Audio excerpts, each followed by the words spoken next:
আজকে বানাবো চট্টগ্রামের ঐতিহ্যবাহী এই কুয়া। এটা চট্টগ্রামের ভাষায় কুয়াবে বলা হয়। যাদের ফ্রিজ ছিল না আগের যুগে, তখন তারা এভাবে কুয়া বানাতো। এরকম করে আপনারা সংরক্ষণ করে 1 বছরের মতো রেখে দিতে পারবেন। যখন প্রয়োজন হবে তখন আপনারা সার্ভ করতে পারবেন। হ্যালো, আসসালামু আলাইকুম, কেমন আছেন সবাই? এবার চলুন মূল রেসিপিটি। আজকে আমি কাবাব বানানোর জন্য 1 কেজি মাংস নিয়েছি। এরকম সাইজ করে কেটে নিয়েছি। মাংসের পিসগুলা এরকম বড় বড় হতে হবে।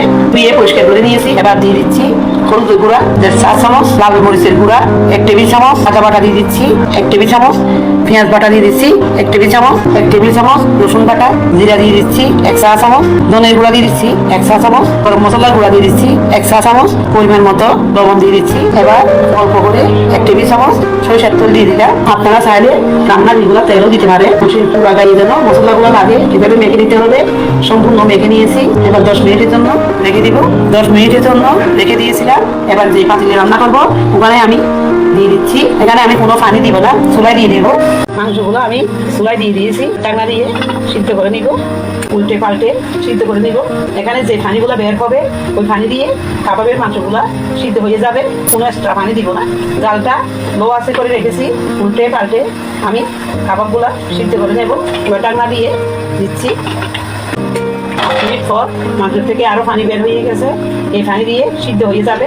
মাঝে মধ্যে আমি নেড়ে ছেড়ে সিদ্ধ করে নিব। মাংসগুলো দেখুন একদম সিদ্ধ হয়ে গিয়েছে, পানি শুকিয়ে গিয়েছে। আমি যে পানি মাংস থেকে বের হয়েছে এই পানি দিয়ে সিদ্ধ করে নিয়েছি। মাংসগুলো যদি সিদ্ধ না হয় গরম পানি দিয়ে একটু সিদ্ধ করে নেবেন। এবার মাংসের পিসগুলো মশলার থেকে আমি উঠিয়ে নিচ্ছি। যে মশলাগুলো আছে এগুলো আমি একটু পানি দিয়ে রান্না করে নিব। এগুলি আমি অন্য কাজে ব্যবহার করবো। এগুলো বিভিন্ন আইটেমে ব্যবহার করতে পারবে। সব মাংসের পিসগুলো আমি নিয়ে নিয়েছি। একটা কড়াইয়ের মধ্যে ভাজার জন্য পরিমাণ মতো তেল দিয়ে দিচ্ছি। সাদা তেল। তেল গরম হয়ে আসলে মাংসের পিসগুলো আমি দিয়ে দিচ্ছি। আপনারা চাইলে গরুর চর্বি দিয়েও ভেজে নিতে পারে। এরকম উল্টে পাল্টে ভেজে নিয়েছি। দেখুন হয়ে গেছে। এসে বেশি কড়া করবো না। চালটা আমি মিডিয়ামে করে রেখেছি। মিডিয়াম আঁচের মধ্যে রাখলে মাংসগুলো একদম ড্রাই হয়ে যাবে। এখন এরকম অবস্থায় আমি নামিয়ে নিচ্ছি। এবার বাকিগুলো আমি ভেজে নিব। কাবাবগুলো আমি নিয়ে এসেছি। একটা প্লেটের মধ্যে আমি সাজিয়ে দিলাম। কিছু পেঁয়াজের বেরেস্তা দিয়ে দিচ্ছি। কতটা সুন্দর হয়েছে দেখুন। মরিচের গুঁড়া দিয়ে দিচ্ছি লাল।